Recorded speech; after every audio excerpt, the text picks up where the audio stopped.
شو أعمل اللي شو قلبي معلق فيها من كتر الحكيو صاير بحلم فيها شو أعمل اللي شو. Dragi studenti, želim da vas pozdravim. Assalamu alaikum wa rahmatullahi wa barakatuh. Zahvaljujem se organizatorima ovog susreta, veoma važnog meni. I nažalost po prvi put da prisustvujem ovakvim susretima, da budem uključen i ovim dijelom. Zahvaljujem se doista Allahu što je dao da imam vas kao studente koji sigurno imaju bolje prilike i bolje mogućnosti i šanse da realiziraju princip s kojim se neće stidjeti nikada. A posebno se zahvaljujem mom prijatelju, profesoru Amiru Kapi, koji je bio glavni uzrok meni da ja počnem malo jačati svijest o domaćem proizvodu, računajući da sve ono što se nama dešava, što nam se ne sviđa i ono što sebe dovedemo u situaciji da budemo zaleđeni, da budemo neiskorištenih potencijala, možemo tražiti opravdanje sistemu u kojem smo bili i prošlost, tako da li to je i takako opravdanje po meni, a zato ova generacija sada, to ste vi nećete imati opravdanje da ste bili sprečavani, da djelujete, da istinski iskoristite potencijale koji su vam ponuđeni, zajednički naravno potencijale, mislim na svakog čovjeka, jer to je princip vjere. Ja imam ovako neka pravila koja mi daju odgovore, vjerujte, na svaku bolest, na svaku slabost i na svaki poremećaj. U svemu. A to pravilo glasi, kada oslabi ovisnost o stvoritelju, onda se javljaju sve ovisnosti koje razaraju društvo. Ovisnost o ekonomiji, ovisnost o proizvodu, o ovom temi, da moraš da ovisiš od drugog. A inače, jedan od principa u vjeri, kao što znate, jeste, između ostalog, da budemo od onih koji neće nikako biti ovisan o ljudima. To je jedan visok stepen, ali to se postiže. Ashabi su postizali, iako nisu imali ekonomski fakultet, nisu imali ni medresu, ali su pravi ekonomisti bili i prave hođe su bili.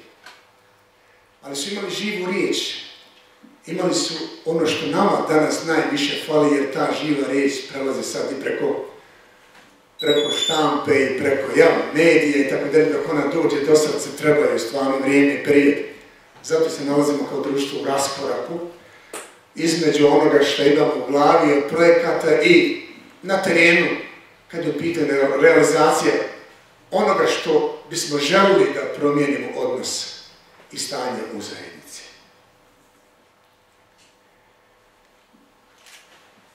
Obzirom da smo počašćeni vjerom koja glavnu ulogu ima da pored robovanja, da bismo mogli slobodno robovati, potrebni su uslovi. Jer ako nemaš uslova, prostora, mjesta gdje možeš slobodno da ispoljavaš vjeru, onda si ti zatvoren, onda si ti, slobodno kazati, zaostao, jel? Zato je jako bitno,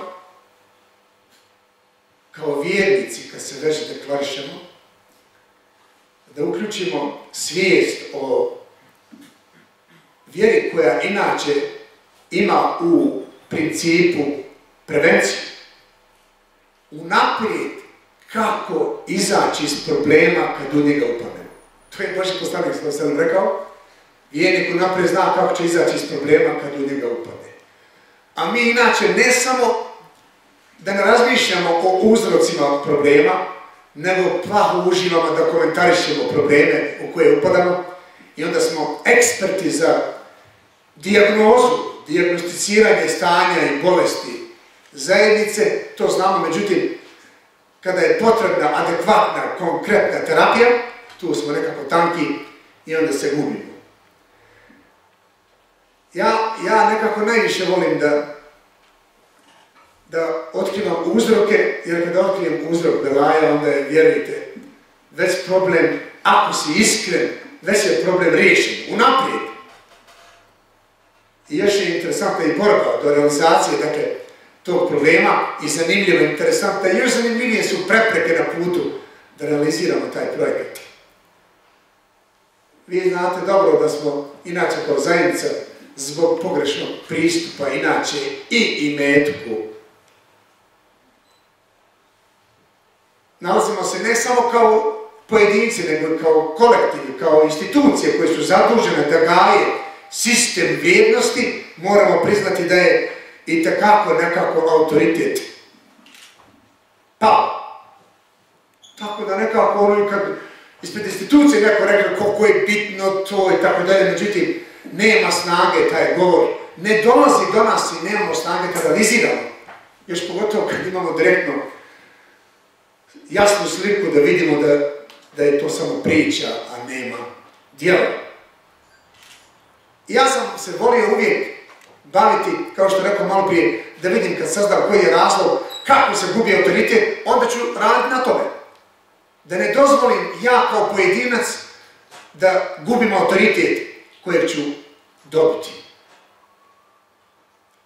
A na prvom mjestu i prva stvar koja utječe da se autoritet gubi, da se gubi snaga autoriteta, zapamtite kao profesore, kao institucije, kao zajednice i kao ljudi koji su meritorni da govore, da usmjeravaju omladinu zajednicu, jeste upravo zaljubljenost upravo u materializam.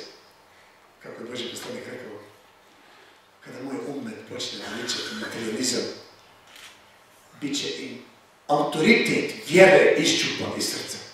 Gotovo. Eto odakle se gubi snaga autoriteta, eto zašto mi inače nemamo autoriteta. Zašto nemamo u glavi da je jedan temelja na putu da imaš mentora u životu, kao što ti je jako bitan mentor, na ekonomiji, u školi, inače, zar ne može biti bitan inače mentor koji će otkrivati uzroke posrtaja, uzroke problema, da bih mogao jasno znati i definisati gdje su i onda liječiti. Ja često govorim da ja tražim onaj koji je glavni i odgovorni za problem, a mi tu bježimo malo da definišemo koje je u pitanju. Imamo ono naše mudro pravilo i onda pokažemo ja sam glavni krivac, jeste, ali neko je odgovoran ispred gospodara kad je u pitanju kolektiv. Ti kao pojedinac si glavni krivac za sebe i za svoju porodicu. Međutim, glavni krivac za kolektiv kada spadne, kada gubi autoritet, kada postane ovisan o bilo čemu u zajednici, najodgovorniji su upravo vjernici. I onda sam odgovor u Kur'anu našao interesantno, nigdje nisam našao u Kur'anu da Allah kaže o muslimani bojite se Allah. Nigdje. Ali sam našao da se vjernicima Allah obraća. I to je jedan ajet Kur'ana. I to je interesantno, spominje se u suri koji je meni jako bitno i važno gdje se koji ajet spominje. Jer kada ste Alija definisao svoj odnos prema materializmu i dunjalku, on se obratio dunjalku riječima dunjalku puštam te, isto kod da mu talak daje. Biva savršeno. Ali istovremeno, nije negirao dunjalku kao sredstvo da se ostvari,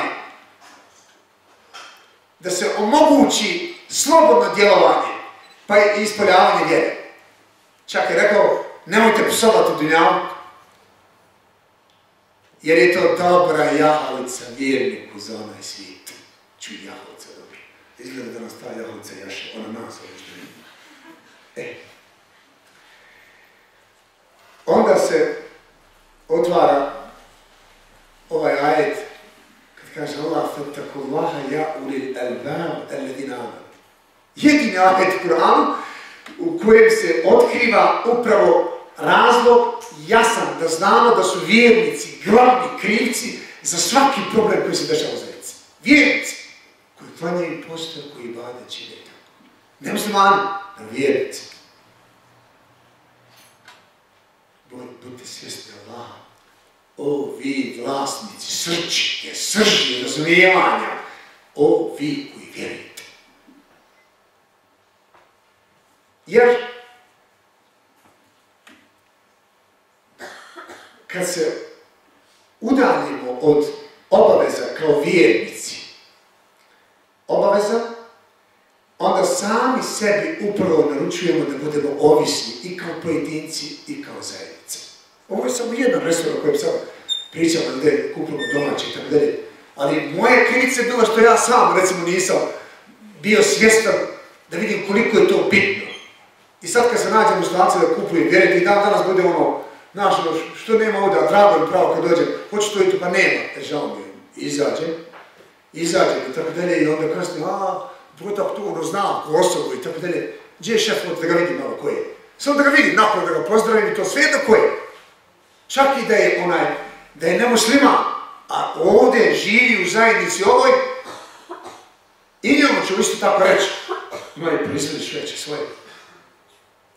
Ovdje nije pojenta da mi budemo protivnici, da budemo protiv onih koji proizvode svoje. Ovdje je pojenta da probudimo taj osjećaj takmičenja. Da se takmičimo upravo ko će biti bolji i u tome. Čak je i vjera nam je data, kao ispit da se takmičimo. I različitost vjerovanja nam je dato da se takmičimo. Kako da kaže, svako od vas ima svoju kiblu prema kojoj se okreće. Takmičite se u dobru. Takmičite se u dobru. I da se ovdje reći da takmičite se u namazu, u zekatu, takmičite se u dobru. Znači široko polje naćiš tu i kad je dobro ekonomija i tako.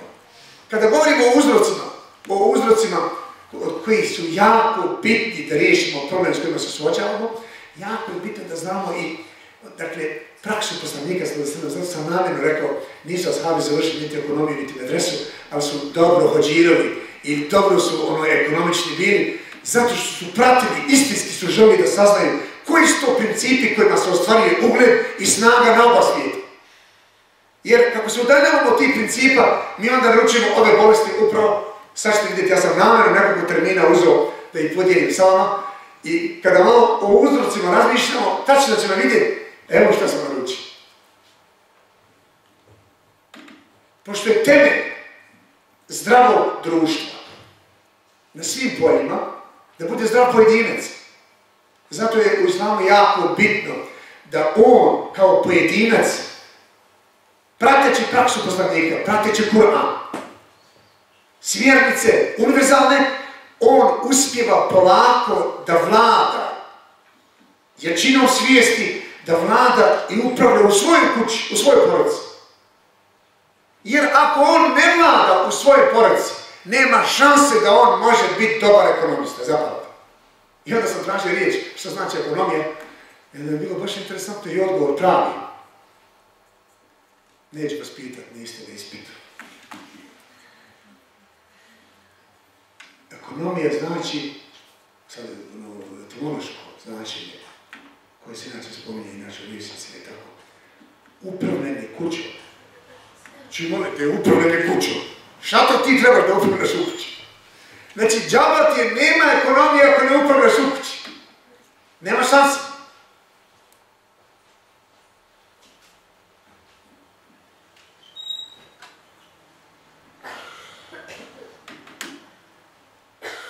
Ako nemaš snage tog upravljanja, onda gubiš snagu koja ti se nudi čuvajući obaveze univerzalne, koje su inače od poslanika date. Koje su od Allaha u Kur'anu. Vidite sad jedan od uzroka šta utiče ono što nas najviše boli sada, korupcija, jel da? Vrat se u korijen, vidit ćeš da i ti si malo korumpiran kao i ja. Na osnovu čega? Zato što je izvor korupcije, znate gdje je sakriven? Kaže gospodar, ste bila valjata homo kerledine, فَأَنْسَاهُمْ أَنْفُسَهُمْ أُولَٰئِكَ هُمُ الْفَاسِقُونَ. Nemojte biti kao oni koji su zaboravili Allah, pa je Allah zaboravio, pa je Allah učinio da oni zaborave sebe. Oni su, ja sam preveo ovaj ajet, korumpirani. Ulaika humul fasiqun, oni su korumpirani. A što znači korupcija? Pošto inače fisk u arapskom jeziku znači izaći iz prirode svoje. Pokvarenost. Bukvalno i korupcija znači moralna iskvarenost. Pokvarenost iznutra. On kad unutra nema principa po kojima će čuvat moral, stil svoj, tako da odnos, prijateljstvo, gotovo. On sam će prodavat sebe. Ma neće mu biti uopšte teško da prodaje zajednicu. Resort da prodaje i tako dalje.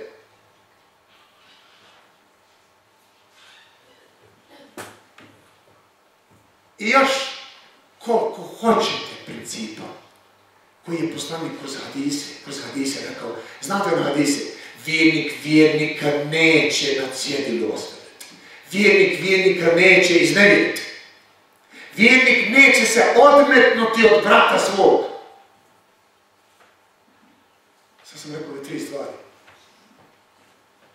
Vidite se dobro. Da ne iznevjeriš nekog. Da ne ostaviš brata na cjedilu. Da se ne odmetneš od brata. Da se ne ocijepiš. To sve znači na latinskom deficit. Interesantno je. Kad sam to vidio, šta deficit inače znači, rekao, vidi molite kako neće biti u deficitu.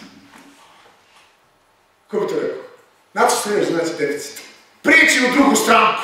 Zamisli ovo, To znači, nisi sposoban da riješiš problem tu u zajednici gdje jesi, onda zbog ega se povlačiš od ovamo. Gdje ćeš?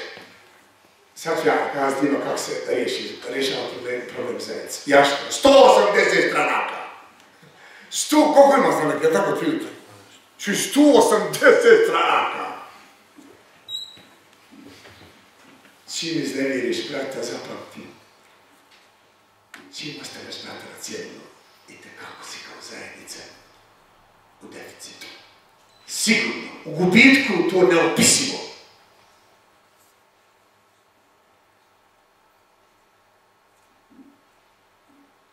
I